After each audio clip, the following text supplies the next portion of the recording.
¡Hey! Muy buenos días, familia. Qué alegría poder saludaros una vez más a través de este vídeo, que es un recurso estupendo para seguir las enseñanzas que tenemos cada domingo en el templo, y que si no has podido venir por trabajo, enfermedad, estabas ocupado, vives fuera, pues aquí lo tienes. Y te felicito por ocupar este tiempo en compartir, pensar juntos algunas enseñanzas que son prácticas, útiles para nuestro día a día. Así que te mando un abrazote enorme allí donde estés. Te queremos mucho y será genial poder vernos el domingo en el templo. Ya sabéis que nos gusta decir en Salem, Barcelona, que no, a la iglesia no es un lugar al que ir, sino una familia a la que pertenecer. Obviamente nos encanta reunirnos cada domingo, tener ese tiempo de comunión, y te invito a estar cada domingo, pero por encima de todo lo que nos hace iglesia es que somos una familia, tenemos una conexión de afecto y tenemos a Cristo evidentemente arriba del todo como lo que más amamos. Pero te invito a congregarte, te invito a tener comunión, a estar en los equipos de conexión que empezarán el año que viene, si Dios quiere, segunda temporada de equipos de conexión, así que ponte, conéctate con la comunidad Salem Barcelona si es la tuya, y si es otra tu comunidad, pues conéctate, mantente integrado en esa comunidad, y por supuesto puedes seguir también los mensajes aquí si te gustan o son útiles. Así que hoy estamos aquí de nuevo con un nuevo mensaje. Estamos con esta octava serie del año que se llama Más Profundo. La comenzó nuestro pastor Pedro, y en ese más profundo el objetivo es eso, intentar desafiarnos, intentar retarnos a ir un poquito más adentro, a intentar inquietarnos en profundizar más en algunos aspectos de nuestra fe. Y en ese primer episodio que compartió nuestro pastor, él habló acerca de su presencia. Y yo no voy a hacer los deberes por ti, ni tampoco ningún spoiler. Te invito a ver el vídeo que hay en YouTube con ese episodio número 1 de la serie Más Profundo, su presencia, y que lo vuelvas a escuchar si estuviste en el templo. Si no has estado, escúchalo, dale una vuelta, y ojalá puedas ser desafiado, como lo he sido yo, a intentar ir un poquito más profundo en su presencia, que a veces es algo que tenemos como muy místico, o hemos oído de otros, o hemos experimentado hace años, pero puede ser que día a día sea fresco y sea algo que descubrir. Así que te invito a ir más profundo en su presencia. Escucha el episodio 1 si no lo escuchaste. Hoy estamos con el episodio 2, que sé que me toca compartir a mí, y este episodio 2 se llama Su Palabra, la Biblia. Vaya, esa información preciosa, ese libro increíble que tenemos aquí, y que podemos utilizar, y que muchas veces hemos oído decir que hay que leerlo y todo eso, pero hoy vamos a ir un poquito más profundo en este tema, porque creo evidentemente que es una herramienta maravillosa. De hecho, yo tengo por aquí escrito que el mismo Abraham Lincoln, ya sabéis, gran hombre, presidente de Estados Unidos, dijo en cierta ocasión: creo que la Biblia es el mejor don que Dios jamás haya dado a los hombres. Estoy de acuerdo, es el mayor regalo que Dios ha dado a los hombres. Tenemos aquí muchas de sus palabras, muchos de sus hechos, a través directamente o a través de otros personajes bíblicos, y es un don, es un regalo para nuestras vidas, también a día de hoy. Sin embargo, hoy estamos en este episodio 2 para hablar de algunos aspectos que nos pueden ayudar a profundizar más y no a cometer errores. Y es que la Biblia, que evidentemente seguro que has oído que hay que leerla mucho, y estoy de acuerdo con eso, creo que a veces somos un poquito ligeros con eso. Por supuesto que hay que leerla, no cabe duda, pero ojo, porque muchas veces, incluso sin querer hacer mal, puede ser que sea un error, o puede ser que nos lleve a cometer errores, incluso a separar a la gente. Evidentemente, si hay mala intención, doy por hecho que la cosa va a ir mal, pero incluso con buena intención, a veces nuestro acercamiento a la Biblia puede ser erróneo y nos puede llevar a cometer errores no solo personales, sino con otros, y alejarnos aún más de Dios. Y no queremos que ocurra eso, al contrario, queremos que la Biblia sea útil para acercarnos. Así que mantente atento hoy a esta enseñanza acerca de la palabra, que tiene como objetivo eso: animarnos evidentemente a leerla más, pero sobre todo a leerla bien, que pueda ser útil para nosotros y para otros. Muy bien, así que me gustaría leerte en segunda de Timoteo, capítulo 3, versículo 16, palabras de Pablo, ya sabéis, el renacido, a Timoteo. Igual que Abraham Lincoln valoraba mucho la palabra, la Biblia, dice el renacido Pablo aquí en segunda de Timoteo 3:16: todo lo que está escrito en la Biblia es el mensaje de Dios y es útil para enseñar a la gente, para ayudarla y corregirla, y para mostrarle cómo debe vivir.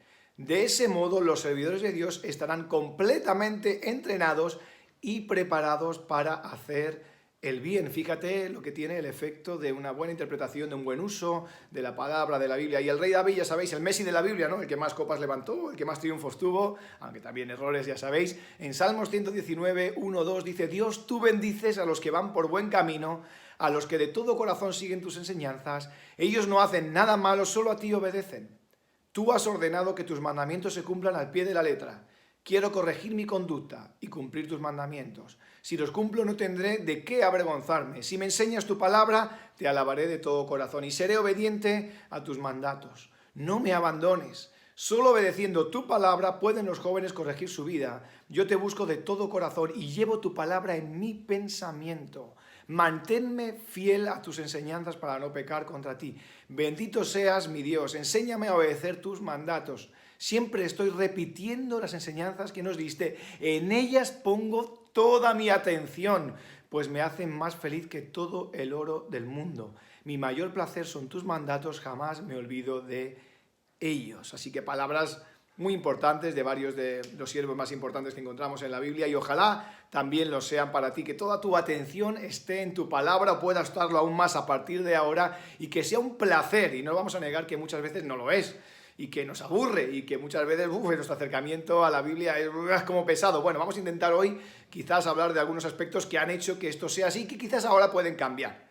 Te animo porque a mí me ha pasado, y bueno, pues para eso estamos, para compartir, pensar juntos e intentar que sea más fluido, ya que el efecto de la Biblia es precioso en nuestras vidas. De hecho, en el Antiguo Testamento puedes encontrar una historia muy conocida y muy interesante del rey Josías, de quien se dice que trajo un avivamiento muy grande al pueblo de Judá. En aquel entonces Josías era un rey con solo 8 años, ojo. Su abuelo Manasés fue un auténtico delincuente, la verdad, tiempos muy turbios en Israel, en Judá, y su padre también fue un rey horrible, o sea, casi peor todavía. De hecho, pues el templo lo llenó de otros dioses, y bueno, fue realmente un desastre. Ahí no había ningún amor ni ninguna intención con Dios, sino que bueno, se habían dado a otras cosas. Y llega Josías solo con 8 años, y yo no sé si estaba por ahí jugando o qué. El caso es que dice la Biblia que él encontró los rollos de la ley, lo que sería pues lo que tenían como Biblia entonces, es decir, los textos que tenían sagrados, que tenían los mandatos de Dios, y él los encuentra y cuenta la historia. Lo puedes leer en Segunda de Reyes, capítulo 22 al 24, no lo vamos a leer ahora por no ocupar tiempo. Te invito a que si hay deseo de profundizar, de ir más profundo en la palabra, lo leas. Segunda de Reyes,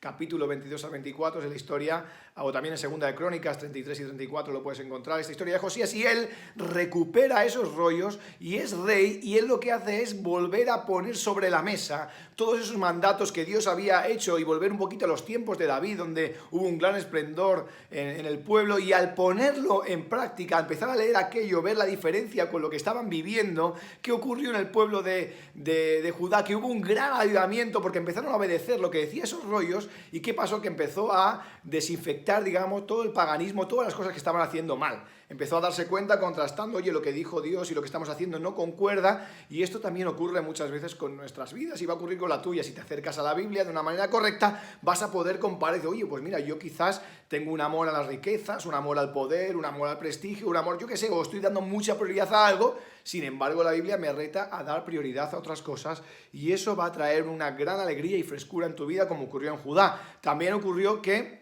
les nutrió de conocimiento y argumentos, y es que muchas veces como cristianos nos quedamos en esto, bueno, yo creo en Dios y de esta manera superficial aquí descanso. Obviamente, lo primero es la fe, y eso es lo más importante, te invito a mantenerla fuerte, pero evidentemente la Biblia también nos permite tener conocimientos y argumentos para defenderla. Y eso es muy importante hoy en día, no solo vale yo creo y ya está. Bueno, sí, evidentemente que ya está, si crees eso es estupendo, pero qué bueno es también poder tener muchos argumentos que la Biblia nos pone y que nos podemos explicar muchas de las cosas que creemos, el porqué. Obviamente no tenemos respuesta para todas las cosas, eso está clarísimo, pero sí hay muchas que sí están explicadas en la Biblia, y bueno, pues el leerlas te da esos argumentos. Y eso también ocurrió en tiempos de Josías, podían leer y se dieron cuenta de lo que hacían bien, de lo que hacían mal, y que había unos argumentos que daban peso a eso. Y la tercera cosa que vemos es que también Josías sacó todos los baales que los antepasados habían traído, es decir, todos esos dioses malos. Leyendo se dieron cuenta que a Dios no le gusta, ni mucho menos que haya otros dioses, ni nada parecido a eso, y todos limpiaron todo lo que no servía, hicieron un hueco y pusieron en el centro a Dios, y eso fue un gran avivamiento para el pueblo de Judá. Y eso va a ocurrir también con tu vida y con mi vida. Al leer la Biblia vas a poder identificar qué cosas tengo que dejar un poquito al lado, o incluso quitarlas por completo, y poner en el centro, Señor, de nuestra vida, de nuestro corazón, de nuestra mente, a Dios, y de manera que podamos enderezar el camino. Así que te invito a que te acerques a la Biblia más profundo, y ahora vamos a hablar de algunos temas en concreto, y esto puede hacer este efecto que ocurrió en Judá con Josías. Ahora bien, yo más que un avivamiento creo que esto fue un abibliamiento. Esa es la verdad. A mí, de hecho, la palabra avivamiento no me gusta mucho, creo que está súper sobada en el mundo cristiano, y no creo en ella porque siempre se da a entender como que, bueno, un avivamiento iba a venir como si, no sé, si hubiese un día y una hora donde el avivamiento va a ocurrir, o Dios ese día diga, venga, va, hoy os avivo a todos, hoy es el día que, mira, me apetece avivaros. No creo en eso, sinceramente. Creo que Dios quiere avivarnos todos los días. Y de hecho nos lo muestra con su amor diario, con su compromiso con nosotros. Nos quiere avivar todos los días. La cuestión más bien creo que más de Dios es mirarnos a nosotros mismos. Y cuánto hay de dedicación en nuestra mente, en nuestro corazón, a acercarnos a su presencia y a su palabra en este caso. Y el efecto que tiene en nuestra disposición a acercarnos va a hacer que haya un avivamiento, un abibliamiento, va a hacer que podamos crecer. Así que te invito a que no mires tanto a Dios a ver si Él me quiere avivar, no, sino que tú te pongas en acción, coge tu Biblia y vamos a leer y vamos a ser retados. De hecho, esto es lo que ocurre cuando te acercas a la Biblia, y ocurrió en Judá, que cuando uno se acerca a la palabra, empieza a leerla, a entenderla, a comprenderla, a hacerla suya. ¿Qué es lo que ocurre? Que hay como una fuerza que te nace interior, donde hay un anhelo de auténtica adoración. Y cuando hablamos de adoración no hablo de cantar, que cantar es simplemente pues, una herramienta como cualquier otra para adorar a Dios. Hablo de que hay una devoción, un anhelo, una profundidad de desear buscarle y que te lleva a obedecer a Dios. Eso es la adoración, una devoción del corazón profunda que te lleva, que se traduce en obediencia, en hechos reales. No simplemente en me gusta, creo, bueno, yo, no, sino en hechos, actos que muestran que realmente Dios es lo primero. Y la segunda cosa que produce, evidentemente, es un amor por el prójimo enorme. El deseo de servir, el deseo de ayudar, el deseo de compartir. Esto es algo clarísimo cuando somos una iglesia o somos una persona abibliada, ¿no? No avivada, abibliada. Así que te desafío con ello. Segunda de Reyes 22:2, en esta historia de Josías, dice que Josías hizo lo que agrada al Señor, pues en todo siguió el ejemplo de su antepasado David, sin desviarse de nada. Así que qué texto, qué versículo tan interesante. Ojalá se pueda decir eso de mí, de ti y de nuestra iglesia Sal en Barcelona. Ojalá que sí. Sin embargo, como te decía, y por eso estamos en este episodio, dos de más profundo, a veces tenemos muchos problemas cuando nos acercamos a la Biblia, a la palabra de Dios. Tenemos un acercamiento a lo mejor muy afectuoso, o ese que hemos tenido de pequeño, o quizás comparativo incluso, lo que otros nos han dicho y ni siquiera nosotros lo hemos experimentado personalmente, y eso nos lleva a cometer errores cuando nos acercamos. Como he dicho antes, ni siquiera con mala intención, sino con buena intención. Simplemente lo interpretamos mal, nos acercamos mal, y eso nos lleva a entenderlo mal y, lo que es peor, a ejecutarlo mal, o hacer que otro lo ejecute peor. Así que hoy estamos un poquito para intentar corregir eso, porque es un problema. De hecho, en Santiago 1 podemos leer unos versículos muy, muy interesantes y que tienen que ver con esto, porque a veces nuestro acercamiento es muy afectivo, muy emocional a la Biblia, y eso nos puede llevar a cometer errores. Mira, Santiago 1, 22 al 25, lo leo en la traducción al lenguaje actual, dice: obedezcan el mensaje de Dios. Si lo escuchan, pero no lo obedecen, se engañan a ustedes mismos y les pasará lo mismo que a quien se mira en un espejo, tan pronto como se va, se olvida de cómo era. Por el contrario, si ustedes ponen toda su atención en la palabra de Dios y la obedecen siempre, serán felices en todo lo que hagan, porque la palabra de Dios es perfecta y los libera del pecado. Así que aquí tenemos uno de tantos versículos donde nos dice una realidad que vivimos mucho. Leemos la Biblia, o a lo mejor, no sé si la lees a diario, o la lees alguna vez, o solo la lees el día que vas al templo, y muchas veces lo leemos y decimos: oye, qué interesante este texto, creo que esto es bueno. Sin embargo, cuando salimos, la cerramos, es como dice Santiago, como un espejo que nos hemos mirado, ha estado bien, pero ya nos hemos olvidado, ya que sé, quién sabe, ya está. Y esto no puede ser. Queremos que tenga un efecto profundo, que vaya dentro, que nos lleve a una mayor adoración, una mayor entrega, una devoción por Dios, que se traduzca en eso, en obediencia, en hechos reales, no simplemente en algo que nos parece interesante y ya está. Entonces a mí me gustaría continuar este mensaje dando cinco consejos de 5, digamos, errores que muchas veces cometemos cuando nos acercamos a la Biblia, ¿vale? Y que yo he cometido muchas veces, y que cuando los he logrado corregir me he dado cuenta que la Biblia ha sido mucho más efectiva y realmente me ha ayudado a profundizar, a poder ir más adentro y a aumentar mi adoración, mi devoción por Dios. Así que te invito a que lo pienses, que le des una vuelta a esto, que lo apuntes, y ojalá sea útil para ti. Así que cinco cosas que quizás son errores o maneras que debemos corregir. Muy bien, cuando nos acercamos a la Biblia. Muy bien, la primera, número 1 de ellas es leerla. El primer error es leerla como si fuera un libro.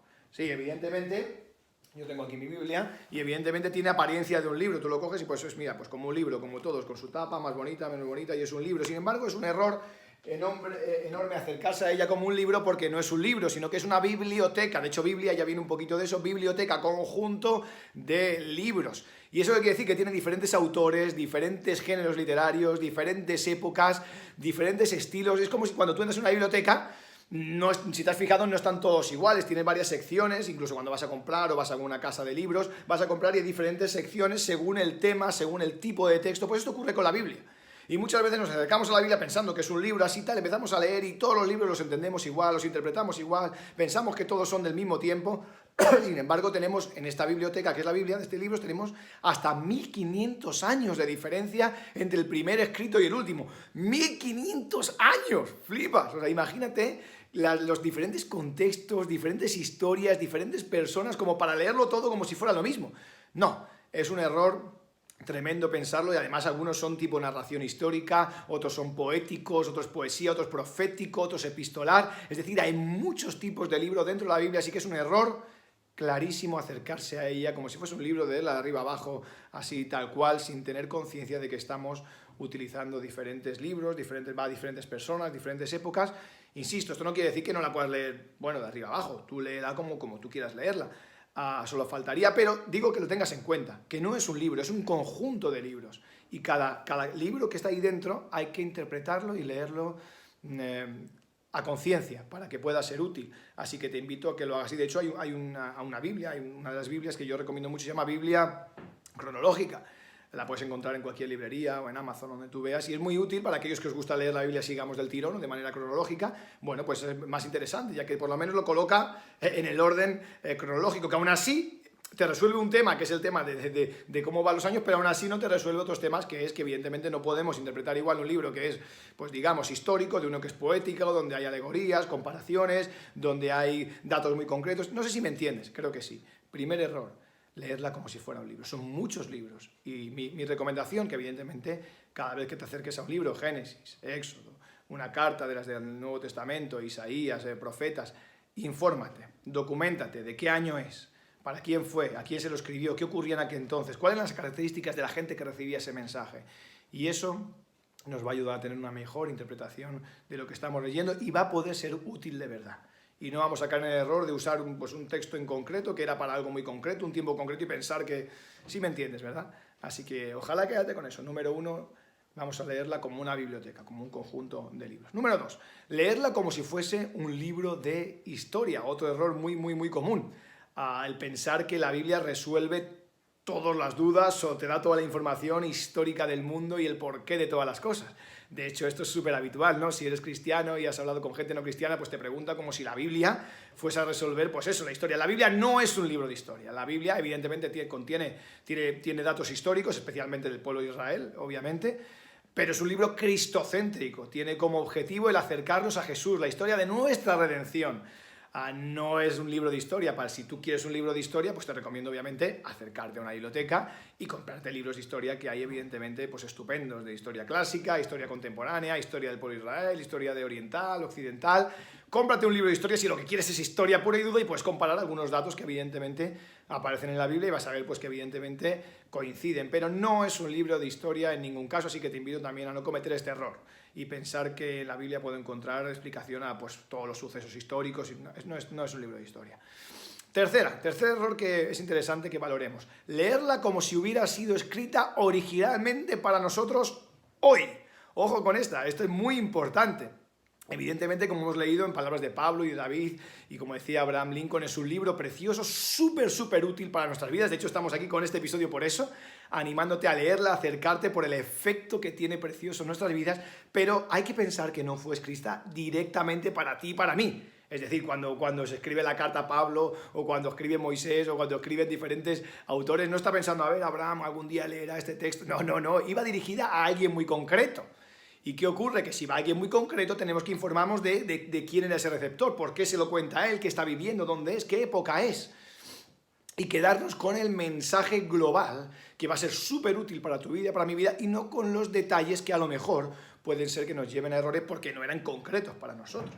¿Sí me explico? Creo que es fácil de entender. De hecho, las cartas de Pablo son un ejemplo clarísimo, ¿no? Él escribe a una persona, a Timoteo, o escribe a la iglesia de Roma, romanos, o a Filipo, de Filipenses, o a Colosas, colosenses. Si fuese una carta para nuestra iglesia, a los salemienses, o como quiera que nos llamáramos nosotros, ¿no? Entonces estaría muy guay que esa carta, luego Dios decide que la podamos leer otros, va a ser útil, va a ser práctico, vamos a quedarnos con la enseñanza, Pero ojo, porque está escribiendo Sale en Barcelona, que tiene un contexto, una ciudad concreta, un año concreto, estamos viviendo unas vivencias concretas.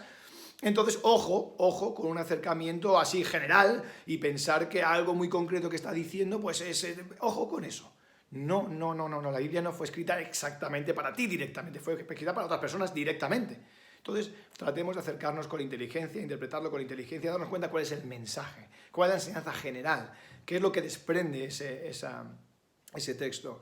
Y eso nos va a ayudar a ser mucho más exactos y más precisos, y no cometer errores infantiles que cometemos muchas veces de quedarnos con detalles absurdos que tienen que ver muchas veces pues, con momentos muy concretos, con circunstancias de lo que están viviendo. Estamos hablando, que hemos dicho antes, 1500 años de historia, 1500 años de historia, y todavía más ahora que estamos en 2022. Obviamente ha cambiado muchas cosas y debemos ser muy cuidadosos y entender qué cosas eran puramente concretas de la época y cuál es el mensaje de verdad que quiere quedar para nosotros y nos sirve y es útil y práctico hoy en día. Así que ese es otro error muy común. Cuarto error que también podemos cometer es leerla como un horóscopo o como un libro mágico o como una lámpara de que frotar. No, la Biblia no es un libro que abres y ya solo por leerla ya somos bendecidos, ocurren cosas increíbles. No. La Biblia es un libro poderoso por su contenido, como estamos diciendo, pero siempre y cuando tú lo pongas en práctica. Si no, como decía Santiago, es como un espejo al que te miras y ya está. No pasa nada, es decir, no porque tú la toques, no porque la huelas, no porque ni siquiera la leas, va a ocurrir algo en tu vida interesante, sino que hay que ponerle intención, hay que ponerle esfuerzo y hay que ponerle dedicación y dejar que la obra de Dios pueda ocurrir en nuestras vidas. Y esto ocurre a través de nuestro esfuerzo, de ponernos manos a la obra, de desearlo y de ponernos, como hizo Josías, de poner a leerle, empezar a comparar, empezar a lo que estamos diciendo, a documentarnos bien, a acercarnos bien a la palabra, hacer una interpretación correcta y entonces realmente es, como decía Pablo, y hemos leído un libro que es útil para enseñarnos, reconducirnos, perdonarnos, así que es estupendo. Así que no te acerques como un libro mágico y digas, hoy lo voy a leer y hoy se me va a solucionar, hoy sí tengo un problema, voy a leer y ahora... No funciona así, no es un libro mágico ni es frotar una lámpara, no. Hay que leerlo y hay que ponerse a estudiarlo y a obedecerlo. Así que hay que leerla con el cerebro encendido, decía alguien, y me parece perfecto. O sea, no hay que leerlo, no hay que leer con el cerebro encendido. ¿Qué estoy leyendo? ¿Para quién iba esto? ¿Por qué lo escribe? ¿Cómo hoy lo puedo aplicar? ¿Realmente eso que está ocurriendo tiene sentido con lo que yo estoy viviendo? Esto es muy interesante. Léela con el cerebro encendido, no leas como algo más místico y ya está. Y número 5 y último para terminar, familia, otro error bastante habitual cuando nos acercamos a la Biblia es leerla como si fuera escrita en idioma antiguo. Esto no pasa mucho, por lo de siempre, porque tenemos un acercamiento afectivo, muy emocional, quizás incluso de recuerdos místicos que tenemos de cuando éramos jóvenes y lo leíamos.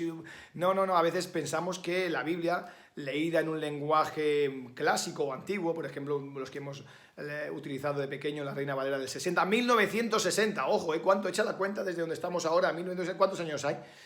Y muchas veces pensamos que por leerla en un lenguaje antiguo tiene como más poder o más fuerza, o es la auténtica, es la real, y esto es un error tremendo por nuestra parte, ya que evidentemente sabemos que la Biblia no fue escrita en Reina Valera del 60, ni mucho menos. Es una traducción, como cualquiera que tenemos hoy en día actual, que fue hecha en el año 60, obviamente, que fue además un restyling, una nueva traducción de la del 1909, o sea que imagínate, o sea, si es que...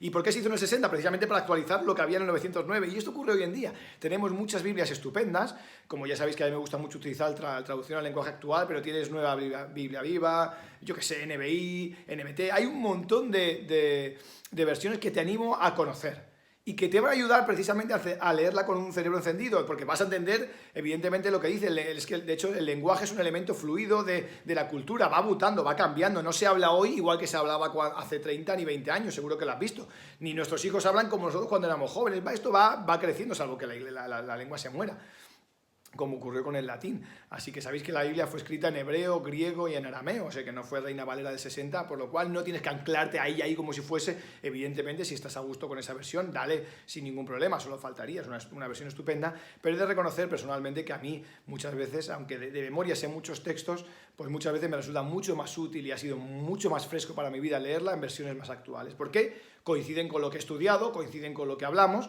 y esto hace la Biblia mucho más accesible para mí y también para todos aquellos que no tienen una conexión con la Biblia. Es mucho más sencillo que lo entiendan con estos textos que son lo que viven cada día, que no con otros más antiguos.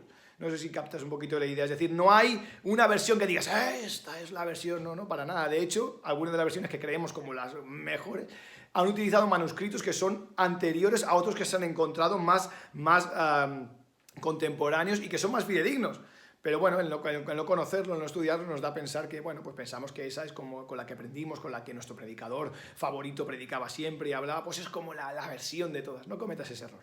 Obviamente lee la Biblia en la versión que te encuentres más cómodo, pero piensa esto, que quizás podemos utilizar versiones, que hay muchas estupendas, que son mucho más actuales, que casan con lo que tú estás utilizando y nos van a ayudar a entender mejor el mensaje. Esto es muy, muy interesante, muy, muy interesante, porque muchos errores que cometemos tienen que ver simplemente con un tema lingüístico. En el 60 se hablaba así, hoy se habla diferente y a veces a una palabra que en el 60 tenía un sentido, ahora ya no es así. Y el pensar que eso es así pues nos lleva a errores profundos. De hecho, si estudias un poco, puedes ver que Reina Valera del 60, que como te decía es una traducción de Reina y Valera, que primeramente fue solo de Reina. En 909 hay versículos, te pongo un ejemplo, por ejemplo, ese versículo que conocemos todos, de que aquellos que amamos a Dios tendremos fuerzas como búfalo, ¿no? Que están muchas canciones y fuerzas así como un búfalo. Bueno, pues en la versión del 909 puedes leer que decía que teníamos fuerzas como un unicornio, imagínate, como un unicornio. ¿Y por qué decía unicornio? Bueno, pues porque el autor está escribiendo y quiere describir a alguien que tiene fuerzas pues como un animal poderoso y pues sería el unicornio que en aquella época él definía. Sin embargo, con el paso del tiempo se dieron cuenta que unicornio tenía un significado pues así como místico, como un poquito, ya sabéis, igual que ocurre hoy, pues tiene un significado un poco extraño y decidieron cambiar a búfalo, que lo entendemos mejor, pero yo qué sé, es como si lo dijésemos como toro. Es decir, lo importante no es si es un unicornio, un toro, un búfalo. Aquí lo interesante es que nos dice el autor que nos da fuerzas como un animal poderoso.